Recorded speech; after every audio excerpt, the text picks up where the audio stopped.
Bienvenue à tout le monde. On est au studio CNCH au congrès ESC à Amsterdam. J'ai l'énorme plaisir d'avoir avec nous aujourd'hui le professeur Ariel Cohen, le vice-président de la SFC. Bonjour professeur. Bonjour Alexandre, bonjour à tout le monde. Je souhaiterais vous poser quelques questions concernant votre coup de cœur de ce congrès et surtout qu'est-ce que vous avez apprécié jusqu'à ce moment, qu'est-ce que ça vous a impressionné?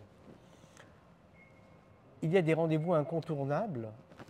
Aujourd'hui, le congrès européen de cardiologie, de moins en moins les congrès américains. Donc il faut partir quand même de ce constat qui est que notre présence, on l'espère nombreuse, aussi bien pour les participations, les communications que pour la présence physique à ce congrès européen à Amsterdam, c'est important parce qu'il y a 8 sessions hotline, des milliers de communications, des posters, des mises au point. Je pense qu'en 4 jours, on peut vraiment faire le point sur toutes les thématiques d'intérêt pour le praticien, depuis la technique d'imagerie sophistiquée jusqu'aux modalités thérapeutiques, en passant par les recommandations qui ont été mises à jour pour 4 d'entre elles. Donc être présent à Amsterdam et ou se tenir informé de ce qui a été dit, pour moi c'est essentiel pour la pratique cardiologique du quotidien. Je vous remercie. Est-ce que vous pouvez nous parler de l'étude NORA? C'est une étude importante. Je voudrais vous rappeler que la question que l'on entend régulièrement, c'est à partir de quelle durée de fibrillation atriale on doit instituer un traitement anticoagulant. Personne ne discute la FA clinique qu'il faut anticoaguler avec les recommandations habituelles en fonction du score CHA2DS2-VASc. En revanche, il y a un problème de définition du nombre d'extrasystoles ou la durée de la tachycardie atriale. 30 secondes disent certains, 6 minutes, 6 heures, 12 heures, 24 heures.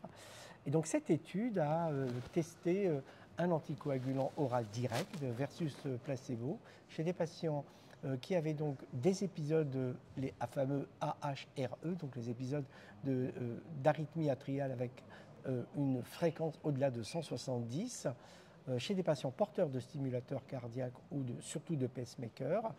Et quand ils ont été randomisés, à peu près 1600 patients par groupe, on a regardé les résultats. Et les résultats ne sont pas ceux que l'on attendait. D'abord, il y avait une médiane de durée de ces arythmies atriales de 2,8 heures, et pas seulement les fameux 6 minutes. Et d'autre part, lors du suivi, 18% des patients ont présenté un épisode de fibrillation atriale documenté. Et donc, le résultat, il est un peu celui que l'on craignait.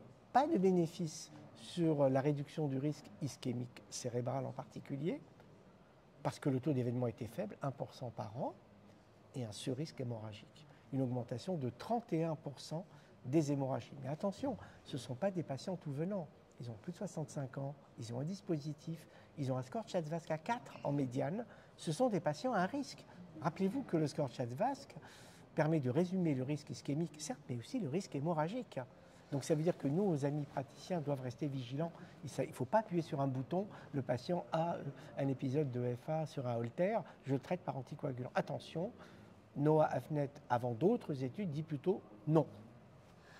Effectivement, parce qu'on avait parfois, même moi j'avais ce réflexe pour un patient qui n'avait pas de fibrillation auriculaire paroxystique ou chronique, s'il y avait plusieurs facteurs de risque, j'avais ce réflexe peut-être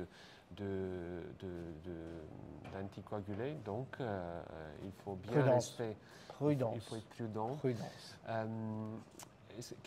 Quelle dose d'anticoagulant et quel type d'anticoagulant ils ont utilisé? Alors vous allez être déçus, c'est l'édoxaban, 60 mg par jour en dose ajustée, 30 mg en cas d'insuffisance rénale ou de co-prescription à un antiplaquettaire.